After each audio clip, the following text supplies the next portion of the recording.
So, hello, students. Welcome back. I hope you all are well, doing well.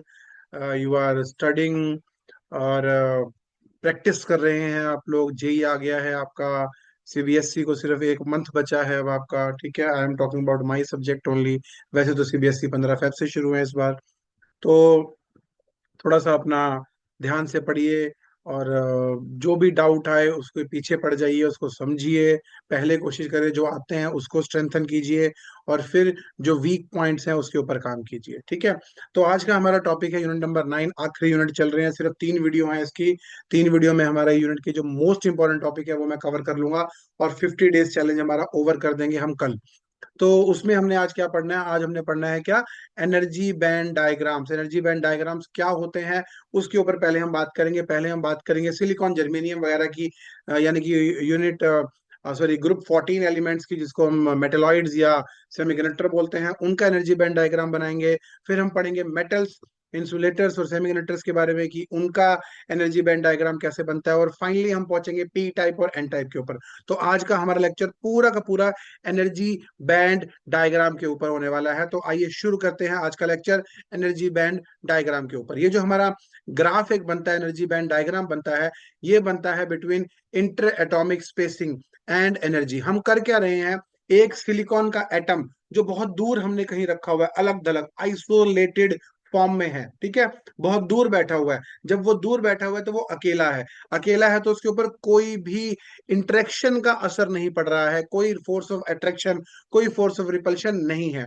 लेकिन उसको उठा के वहां से हम किसी और फील्ड के अंदर लेके आ रहे हैं, एक पूरे क्लस्टर में जहां पर बहुत सारे सिलिकॉन पहले से फिक्स कर रखे हैं हम, उसके अंदर लेके आ रहे हैं, क्रिस्टल लैटिस के अंदर लेके आ रहे हैं। तो जब उसके अंदर लेके आएंगे तो भाई उसके जो एनर्जी लेवल है वो डिस्टर्ब होंगे। लेकिन वहां पर भी ये बात है, जो इनर मोस्ट ऑर्बिट है उन पे इफेक्ट नहीं पड़ेगा, जो आउटर मोस्ट है उनके ऊपर इफेक्ट पड़ेगा। तो आइए देखते हैं कि कैसे वो इफेक्ट पड़ रहा है। ये हमारे कॉन्फ़िगरेशन है उसकी। 1s2, 2s2, 2p6, ये रहा आपके सामने, 3s2 एंड 4s2। ठीक है, चार इलेक्ट्रॉन्स उसके पास फ्री होते हैं जो बाहर होते हैं। ये उसकी इलेक्ट्रॉनिक कॉन्फ़िगरेशन है जो हमने बना दी। एंड इनफैक्ट ये जो एनर्जी लेवल्स हैं ये आइसोलेटेड फॉर्म में है, इसलिए डिस्क्रीट वैल्यू है। These energies are not getting change. यहाँ थोड़ा सा ग्राफ बनाने का हमारा तरीका अलग होता है। हम बाहर से अंदर की तरफ आ रहे हैं, बिकॉज हम इंटर एटॉमिक स्पेसिंग इंक्रीज नहीं कर रहे, डिक्रीज कर रहे हैं। तो हमारा ग्राफ जो है, हम बाहर से अंदर की तरफ आ रहे हैं। We are coming from outside to inside. हम इंटर एटॉमिक स्पेसिंग जो है हमारा, जस्ट होल्ड ऑन, हाँ, हमारा अंदर की तरफ आ रहा है ऐसे। ये हमारा बाहर नहीं जा रहा, ये अंदर की तरफ जा रहा है जी। अब क्या हुआ? ये जो 1s2, 2s2 और 2p6 है, ये तो जितना मर्जी आप कर लो, इन पे कोई इफेक्ट नहीं पड़ने वाला, इनका कोई फर्क नहीं पड़ता। ये अंदर बैठे हैं, जो रूम के अंदर बैठे हैं उन पे इफेक्ट नहीं पड़ेगा। लेकिन जो रूम के बाहर बैठे हैं उनके ऊपर ठंड का इफेक्ट पड़ता है ना। तो यही चीज इनके साथ भी होगी। जो बाहर वाला अट्रैक्शन या रिपल्शन है दूसरे पार्टिकल का, वो बाहर वाले पे इम्पैक्ट डालेगा। तो क्या होगा? 3s2 और 3p2 की एनर्जी धीरे धीरे धीरे धीरे जो है वो कंबाइन होगी। ये देखो, ये डी से सी हम गैप को डिक्रीज कर रहे हैं, डी टू सी पे जा रहे हैं। तो डिक्रीज करेंगे तो कुछ इस तरह से बनेगा। अब ये ग्राफ पूरा आपके सामने है, मैं इसको आपको एक्सप्लेन करने की कोशिश करता हूं, समझिएगा। देखो, पी के अंदर 6 होने चाहिए थे और एस के पास 2 हैं, तो टोटल हमारे पास 8 लेवल हैं, 8 एनर्जी लेवल्स हैं, जिसमें से हमारे पास 4 तो भरे हुए हैं, 4 फील्ड हैं और 4 जो है वो खाली हैं। 4 जो है वो खाली हैं, ठीक है, 4 फील्ड है, 4 जो है वो खाली हैं। अब क्या होता है, पहले तो ये आठों के आठों हैं हमारे पास। थर्ड ऑर्बिट है, हम मानते हैं सबकी एनर्जी ऑलमोस्ट सेम होगी। हाँ, ऑल दो एस और पी में डिफरेंस होता है। तो जैसे जैसे हम इसको अंदर की तरफ लेके जाएंगे, ये 3s और 3p देखिए इस तरह से यहाँ पे कंबाइन होगा। कंबाइन होने का मतलब ये है कि इनकी एनर्जी जो है वो ऑलमोस्ट बराबर हो जाएगी। इस पॉइंट पे आके बी पॉइंट पे इन दोनों की एनर्जी ऑलमोस्ट बराबर है। लेकिन हम यहां तक भी नहीं रुके, हम इसको और अंदर ले गए, और अंदर ले गए। जब हम इसको और अंदर लेके जाएंगे तो ये जो एनर्जी यहाँ पर फिक्स हुई थी, कोलिजन इतना ज्यादा हो जाएगा आपस में। ठीक है, उन उन चार इलेक्ट्रॉन्स, एनर्जी लेवल 8 पॉसिबल है लेकिन चार हैं, मैं सिर्फ एक की बात कर रहा हूं। ऐसे ऐसे हमारे पास एन एटम्स होंगे। अकेला एक सिलिकॉन एटम तो लेके आना पॉसिबल नहीं है ना, तो हम 1 ग्राम, 2 ग्राम, 5 ग्राम लाएंगे। एवोगैड्रोस नंबर के अकॉर्डिंग देखो कितने सारे एटम्स होंगे, कितने सारे इलेक्ट्रॉन्स होंगे। तो बेसिकली ये जो मैंने 8 लिखा है, ये 8n, ये 4 जो लिखा है ये 4n है, ये भी 4n है। तो देखो कितना बड़ा नंबर है, ह्यूज नंबर है। इनके बीच में अट्रैक्शन और रिपल्शन हो रहा है, और रिपल्शन होगा जैसे जैसे ये दोनों आपस में जो इकट्ठे हुए थे, ये फिर से अलग अलग हो जाएंगे, ये फिर से अलग अलग हो जाएंगे। अब अलग अलग क्या होंगे भाई? अलग अलग होंगे 4n फील्ड और 4n वेकेंट। अब बच्चे पूछते हैं सर हमें क्या पता ऊपर कौन सा जाएगा नीचे कौन सा जाएगा। तो मैं बोलता हूँ बेटा बहुत सिंपल सा फंडा लगाओ, ट्रिक लगा रहा हूँ। ये लिखना मत ये पॉइंट कहीं पे, लेकिन ये एक ट्रिक है। क्या है? जो चीज भारी होती है नीचे आ जाती है, तो जो 4n फील्ड है वो नीचे आ जाएंगे। जो चीज भारी है वो नीचे आ गई, जो हल्की है ऊपर चलेगी। हल्के कौन से है? खाली। तो 4n वेकेंट जो है वो ऊपर चले गए, 4n फील्ड जो है वो नीचे आ गया, और 4n वेकेंट जो है वो ऊपर चला गया। Am I clear? ठीक है, चलो। अब इसके बाद क्या हुआ, ये हमारे पास दो बन गए और इनके बीच में गैप आ गया। इसको बोलते हैं हम energy gap, forbidden energy gap. ये एनर्जी गैप ही बड़ा इंपॉर्टेंट है। ये एनर्जी गैप जितना बढ़ जाएगा उतना हमारे लिए नुकसान होगा, और जितना कम होगा उतना हमारे लिए बढ़िया होगा। अब ये जो 4n फील्ड है और ये जो 4n वेकेंट है, इनको क्या क्या बोलते हैं? 4n वेकेंट को हम बोलते हैं जी कंडक्शन बैंड। अब बच्चे पूछते हैं कंडक्शन क्यों बोलते हैं? भाई यहाँ पर चार खाली जगह है, चार खाली कुर्सियां हैं, वहां पर आगे अगर कोई इलेक्ट्रॉन आके बैठ जाएगा तो वो इजीली इधर से उधर जंप कर सकता है, बिकॉज उसके पास खाली जगह बची हुई है। तो कंडक्शन करवानी है अगर, तो वहां पर आपको 4n वेकेंट के अंदर कोई इलेक्ट्रॉन चाहिए। ठीक है, इसलिए उसको कंडक्शन बैंड बोलते हैं। और ये जो नीचे वाला है ये क्या है? उसकी वैलेंसी बता रहा है। उसकी वैलेंसी कितनी थी? 4, और 4n फील्ड यहाँ पर है। सो इसको हम बोलते हैं क्या? Valence band. ठीक है, आई होप आपको इनके नाम भी समझ में आ गए होंगे। ठीक है, दोबारा से एक बार मैं आपको समझा देता हूँ, ध्यान से समझिएगा कि क्या हो रहा है और क्या नहीं हो रहा। जस्ट होल्ड ऑन, या हाँ, दोबारा से एक बार समझिएगा कि क्या हुआ इसके अंदर। इसके अंदर हुआ ये है कि पहले ये सारे के सारे आइसोलेटेड थे। जैसे ही हम उसको अंदर लेके आए, क्या हुआ? एनर्जीज जो है वो कंबाइन होनी शुरू हुई, और कंबाइन होने के बाद और अंदर अगर लेके जाएंगे तो वो फिर से टूट जाएंगी। और वो कैसे टूटेंगी? 4n फील्ड में और 4n वेकेंट में। जो 4n फील्ड है उसको हम बोलते हैं वैलेंस बैंड, और जो 4n वेकेंट है उसको हम बोलते हैं कंडक्शन बैंड। ठीक है, क्लियर? ये है हमारा सिलिकॉन का एनर्जी बैंड डायग्राम। अगर आपको बोले जर्मेनियम का बनाओ तो ये 3s और 3p की बजाय 4s और 4p हो जाएगा, एक ऑर्बिट और ऊपर जंप कर जाएगा, डायग्राम बिल्कुल सेम रहेगा। आपने जहां 1s2 2s2 2p6 बनाया है वहां उसके ऊपर 3s2 3p6 भी बना दीजिएगा। ठीक है, आई होप ये पॉइंट क्लियर हो गया है। अब चलता हूं मैं फटाफट अगले पॉइंट के ऊपर कि एनर्जी बैंड डायग्राम के अकॉर्डिंग हमारे मेटल्स और इंसुलेटर्स को कैसे सेपरेट किया जाता है। ये हमारी एनर्जी गैप थी, हमने डिस्कस कर लिया। Don't discuss about the points. Okay, metals के अंदर अगर हम बात करें तो मेटल में इतना बढ़िया पॉइंट होता है। पॉइंट ये होता है कि जो वैलेंस बैंड और कंडक्शन बैंड है ना, वो आपस में ओवरलैप कर रहे हैं। You can see this diagram. Valence band और कंडक्शन बैंड जो है वो आपस में ओवरलैप कर रहे हैं। तो ओवरलैप करने से फायदा क्या हो जाएगा? फायदा ये हो जाएगा, ये इलेक्ट्रॉन इजीली ऊपर नीचे घूम सकते हैं। भाई वो तो एक ही घर में रह रहे हैं।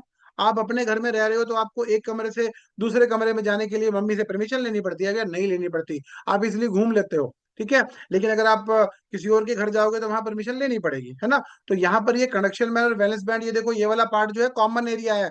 तो कॉमन एरिया है वो यहाँ से यहाँ भी चला जाएगा, यहाँ से यहाँ भी चला जाएगा। तो एज अ रिजल्ट क्या होगा? उसकी कंडक्टिविटी बहुत ज्यादा इंप्रूव हो जाएगी, और कंडक्टिविटी इंप्रूव हो जाएगी इसीलिए उनको हम गुड कंडक्टर्स बोलते हैं। Metals are good conductor of electricity and everything. Let's move further. yes, now let's move talk about the semiconductors। Semiconductors में क्या होता है? ये जो एनर्जी बैंड है, सॉरी जो एनर्जी गैप है, वो ज्यादा होता है। ठीक है, इतना ज्यादा नहीं होता कि हम उसको बिल्कुल कन्वर्ट ना कर पाए, बिकॉज वो सेमी है, मिड है। सेमी का मतलब है आधे आधे, ना वो पूरी तरह कंडक्टर है ना वो पूरी तरह इंसुलेटर है। That gap is 1 eV। तो अगर हम कोई बाहर से हेल्प करें तो उसको हम जंप करा के ऊपर भेज सकते हैं। तो बाहर से हेल्प करनी पड़ती है, एक्सटर्नल हेल्प करनी पड़ती है। ठीक है, let's talk about the insulator. Insulator में ये गैप बहुत ज्यादा है, देखो आपके सामने स्क्रीन के ऊपर में भी आपको दिख रहा होगा। मैं हटाता हूँ अपनी जो फोटो आ रही है जी, हाँ ये देखिए। हाँ, 6 eV, 6 इलेक्ट्रॉन वोल्ट का वहां पर वो है, तो बहुत ज्यादा है। पिछले में कितना था, सिर्फ 1 इलेक्ट्रॉन वोल्ट था। मैं दोबारा से दिखाता हूँ, पिछले में सिर्फ 1 इलेक्ट्रॉन वोल्ट था। और अगर आप यहाँ पे देखिए कॉम्बिनेशंस भी, ये वैसे आपको याद नहीं रखना, जर्मेनियम और सिलिकॉन का कॉम्बिनेशन है 1.1 eV। और अगर हम इसको गैलियम और जर्मेनियम के बीच का कॉम्बिनेशन निकालें, that value will, energy gap जो है सिलिकॉन और जर्मेनियम में अगर हम देखें तो that is decreasing in the case of germanium. और सबसे बड़ी ना सेमीकंडक्टर्स के अंदर एक प्रॉब्लम भी यही होती है कि आप हर बार सेम टाइप का सेमीकंडक्टर नहीं बना सकते।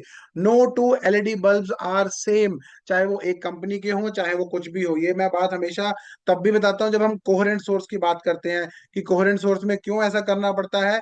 दो सेम बल्ब ले हैं तो उससे भी काम चल सकता है, पर नहीं चलता। अब फाइनल में चलता हूँ पी और एन टाइप के ऊपर, और उनका भी एनर्जी बैंड डायग्राम आपके साथ डिस्कस कर लूँ। पी और एन टाइप बनता कैसे है, फटाफट से आप देख लीजिए। ये हमारा प्योर है, प्योर के अंदर कोई भी हमने इम्प्योरिटी नहीं मिलाई, तो इसके अंदर जब तक आप इसको हीट नहीं दोगे, कोई चीज नहीं दोगे, तब तक ये मूव नहीं करेगा। यहाँ पर हमने हीट दी है तो you can see some electrons are moving. यहाँ हीट देने की वजह से some electrons are moving. Let me show you. या हीट देने की वजह से यहां से इलेक्ट्रॉन जंप करके चला गया, यहां से ये इलेक्ट्रॉन एक फालतू आ गया, यहां से इलेक्ट्रॉन जंप करके यहां चला गया। ठीक है, तो ये इलेक्ट्रॉन्स जो जंप कर रहे हैं, this is because of this heat. अब उससे हुआ क्या, ये जो गैप था 0.74 eV का, वो हीट की वजह से कवर कर लिया, और वो यहां से यहाँ जंप करके कंडक्शन इंप्रूव हो गई। सो प्योर के अंदर आप जब तक ये काम नहीं करोगे तब तक नहीं होगा। ठीक है, लेकिन प्योर हमारे लिए बहुत अच्छे नहीं है, तो हम पहुंचे किसके ऊपर, हम पहुंचे इम्प्योर के ऊपर। हम पहुंचे किसके ऊपर, इम्प्योर के ऊपर। Let's move on to the impurity. अब इम्प्योरिटी कैसे होती है, हम डोपिंग करते हैं। डोपिंग कैसे करते हैं हम दो टाइप के बनाते हैं, एन टाइप और पी टाइप। थोड़ा सा मैं फास्टली करूंगा बिकॉज मेरा मेन फंडा जो है एनर्जी बैंड डायग्राम के लिए है, लेकिन साथ साथ ये चीजें भी मैंने कहा हल्की हल्की से आपको समझा दो, वीडियो थोड़ी सी लंबी हो रही है। जर्मेनियम के अंदर अगर हमने जो टेट्रावेलेंट है उसके अंदर अगर हमने पेंटावेलेंट डाल दिया, आर्सेनिक डाल दिया, तो उसके पास एक इलेक्ट्रॉन देखो जी फालतू रह गया। आपको यहाँ पे दिख रहा होगा एक इलेक्ट्रॉन फालतू रह गया। एक इलेक्ट्रॉन फालतू रह गया, ये ऐसा एक जगह नहीं हो रहा, बहुत सारी जगह पे हो रहा है। इसलिए यहाँ पर क्या होगा, एनर्जी बैंड डायग्राम में चेंज आएगा। देखिए एनर्जी बैंड डायग्राम में किस तरह से चेंज आएगा, ये यहाँ से ये नीचे आ जाएगा। अब ये बच्चे पूछते हैं सर कौन सा नीचे आएगा, कैसे नीचे आएगा, वो हमें याद नहीं रहता। देखो एक इलेक्ट्रॉन फालतू आ गया, यहाँ पर हमारे पास 4 इलेक्ट्रॉन पहले से थे, 4 इलेक्ट्रॉन पहले से थे, अब एक फालतू आ गया, वो एक इलेक्ट्रॉन कहाँ जाएगा, ऊपर जाएगा कंडक्शन बैंड में। अब वो इजीली यहाँ से यहाँ जंप करेगा, यहाँ से यहाँ जंप करेगा, तो क्या होगा, कंडक्शन इंप्रूव होगा, कंडक्शन बेटर हो जाएगा। अब मेरा बहुत सिंपल सा फंडा, भाई किसी चीज में अगर कोई चीज किसी बॉक्स के अंदर आप कोई चीज डालते हो तो उसका वेट बढ़ जाता है, वेट बढ़ जाएगा तो वो चीज नीचे आएगी, है ना। यहाँ पर पहले खाली था, जीरो था, जीरो था तो उसका एनर्जी लेवल ये डार्क ग्रीन लाइन लाइन थी। अब क्या हुआ, हमने उसके अंदर एक इलेक्ट्रॉन रख दिया, इलेक्ट्रॉन का जितना भी मास हो लेकिन उसकी वजह से वो नीचे आएगा। तो एज ए रिजल्ट ये जो है डॉटेड लाइन नीचे की तरफ आ गई, इसको हम बोलते हैं डोनर लेवल। क्यों इसको बोलते हैं डोनर लेवल, बिकॉज यहां से ये डोनेट करेगा और ये जो है नीचे वाला इसको एक्सेप्ट कर लेगा। ठीक है, इसलिए ऊपर वाले को हमेशा बोलते हैं डोनर लेवल, कंडक्शन वाला जो है डोनर लेवल है। ऐसे भी याद कर सकते हो कि ऊपर कंडक्शन था तो सी के बाद क्या आता है, डी, तो कंडक्शन इज डोनर, सी के बाद क्या आता है, डी, सी डी। ठीक है, वो क्या हो गया हमारा, कंडक्शन इज डोनर लेवल। अब चलते हैं अगले पॉइंट के ऊपर। अगला पॉइंट हमारा क्या है कि एन टाइप के अंदर क्या होता है, सॉरी एन टाइप हमने कर लिया, पी टाइप में क्या होता है। तो पी टाइप के अंदर क्या होता है, let's move on to see that point also. जी, पी टाइप के अंदर हमने क्या किया, टेट्रा के अंदर हमने ट्राईवेलेंट डाल दिया। अब ट्राईवेलेंट डालेंगे तो क्या होगा, ट्राईवेलेंट डालेंगे तो क्या होगा, एक जगह खाली रह जाएगी और वहां पर एक होल क्रिएट हो जाएगा। अब ये होल क्या करेगा, होल क्या होता है, पॉजिटिव होता है। ये होल क्या करेगा, बाकियों को मूव करेगा। तो क्या हुआ, पहले उसके पास 4 इलेक्ट्रॉन थे, अब 4 इलेक्ट्रॉन थे तो अब रह गए कितने, 3। तो जगह भाई साहब खाली हो गई। आप कोई चीज निकाल लोगे तो वो हल्की हो जाती है, हल्की हो जाती है तो वो ऊपर उठ जाएगी, है ना। Heavier thing goes down, lighter thing goes upward, तो वो ऊपर हो जाएगी, ऊपर हो जाएगी तो उसका वेट जो है, उसका एनर्जी लेवल जो है ऊपर की तरफ जाएगा। देखो ये वेट वाली जो मैं बात बोल रहा हूँ ना बार बार, ये कहीं लिखनी नहीं है, ये याद रखने की ट्रिक है मेरी। ये कहीं लिखनी नहीं है, ये याद रखने की ट्रिक है मेरी, ठीक है। और ऊपर वाले के लिए मैंने ट्रिक आपको बता दी CD, तो नीचे वाला क्या हो गया आपका, एक्सेप्टर लेवल हो गया। एक डोनर लेवल होता है, एक एक्सेप्टर लेवल होता है, नीचे वाला हमारा क्या है, valence band is acceptor level. तो ये हमारी आज की सारी एनर्जी बैंड डायग्राम की वीडियो आपके सामने आ गई, डायग्राम हमने समझ लिए हैं। आई होप अब आप कोई गलती नहीं करेंगे और ढंग से इसको समझेंगे और आगे इसकी प्रैक्टिस करते रहेंगे और अच्छे नंबर लेके आएंगे। Thank you so much. God bless you all.